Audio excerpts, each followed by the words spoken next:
सबसे पहली भक्ति कौन सी है? श्रवण भक्ति। और श्रवण भक्ति के आचार्य हैं श्री विष्णु श्रवणे परीक्षित भव, श्री परीक्षित जी महाराज।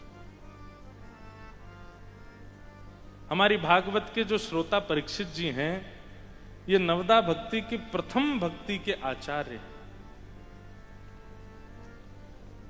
भक्तमाल जी में कहते हैं, श्रवण रसिक कहूं सुने ना परीक्षित से, पानहु करत लागी कोटि गुण प्यास है।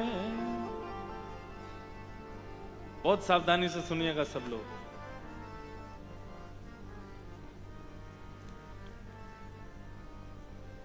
कैसे श्रोता हैं श्री परीक्षित जी महाराज? हमें ऐसा लगता है कि नवदा भक्ति में सबसे ज्यादा कठिन यदि कोई है तो वो पहली है, श्रवण।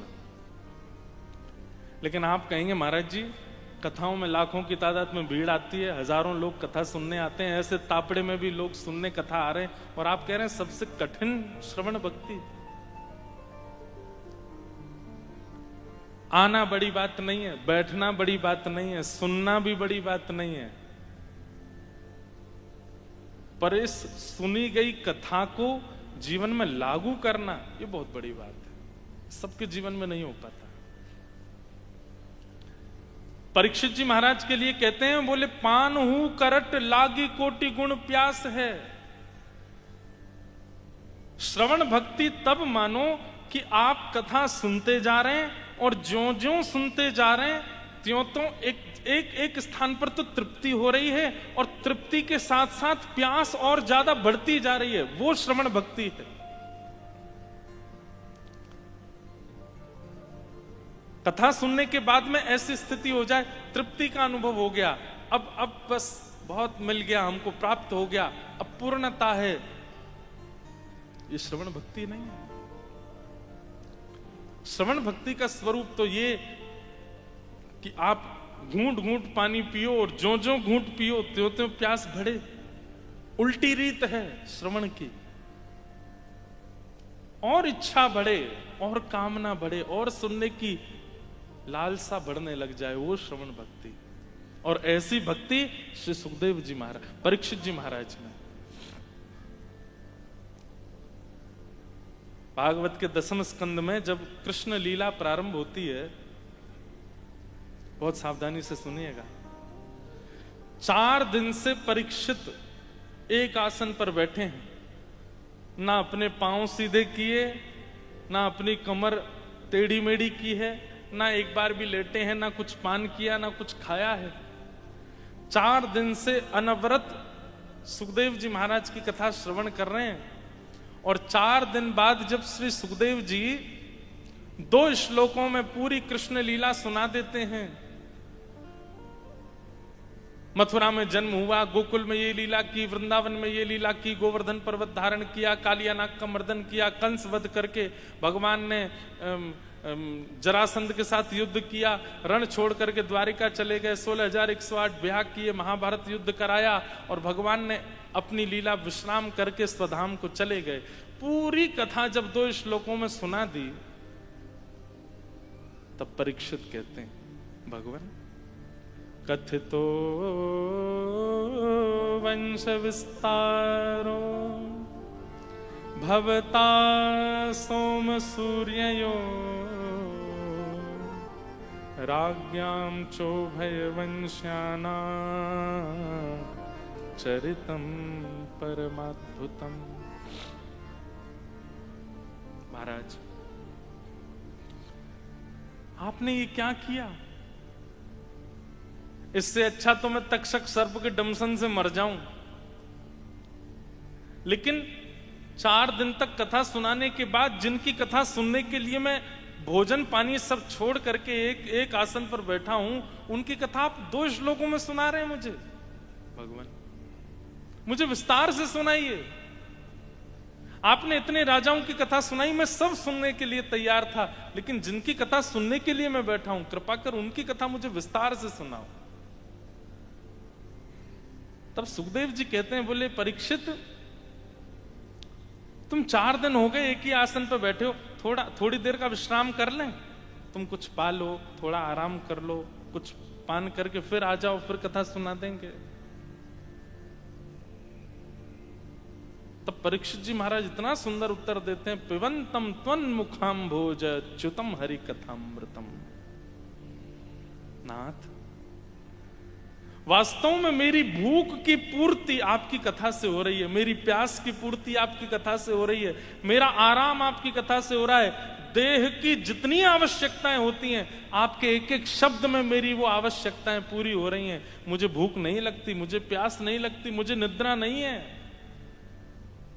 कथा से ही मेरा सर्वस्व हो रहा है।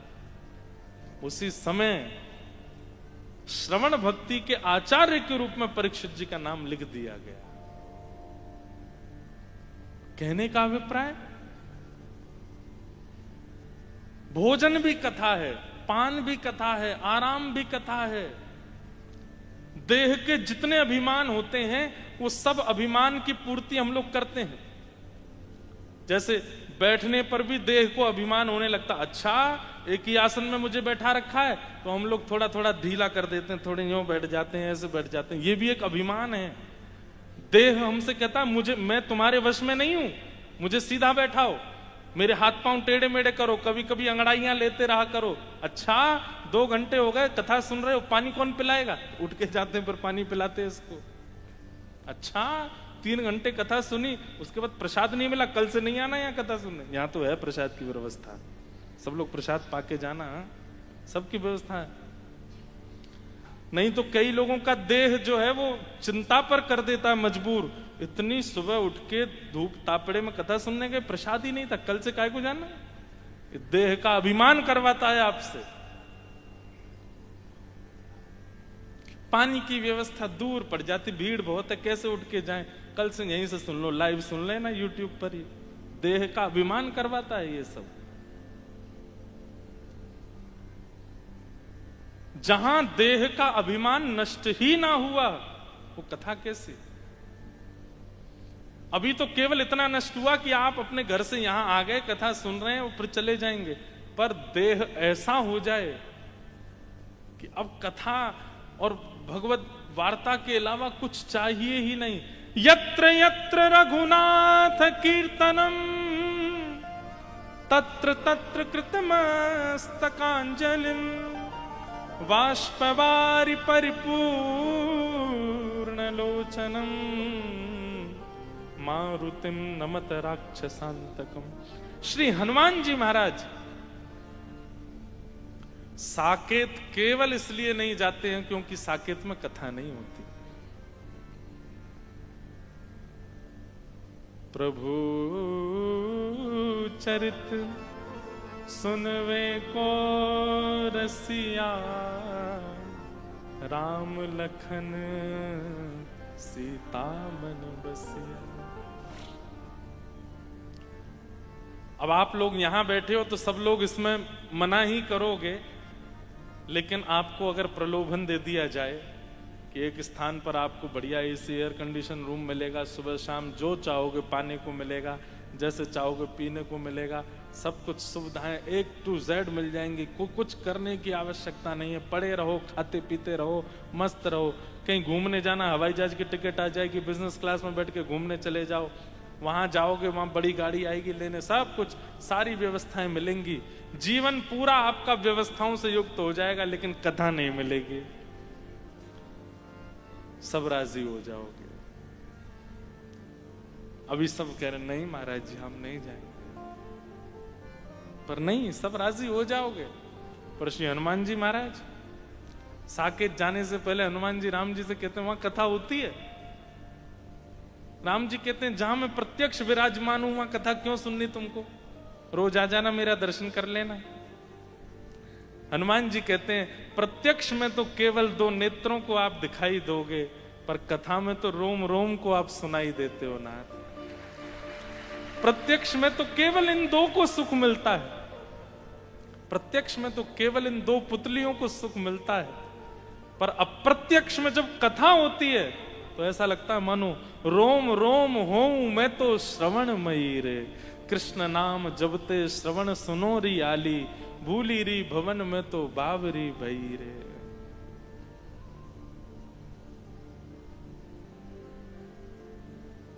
कथा, कथा के प्रति, हरि चर्चा के प्रति, हरि वार्ता के प्रति ऐसी तत्परता सुखदेव जी में देखी जाती है और परीक्षित जी में देखी गई, इसलिए उनको श्रवण भक्ति का आचार्य बताया गया।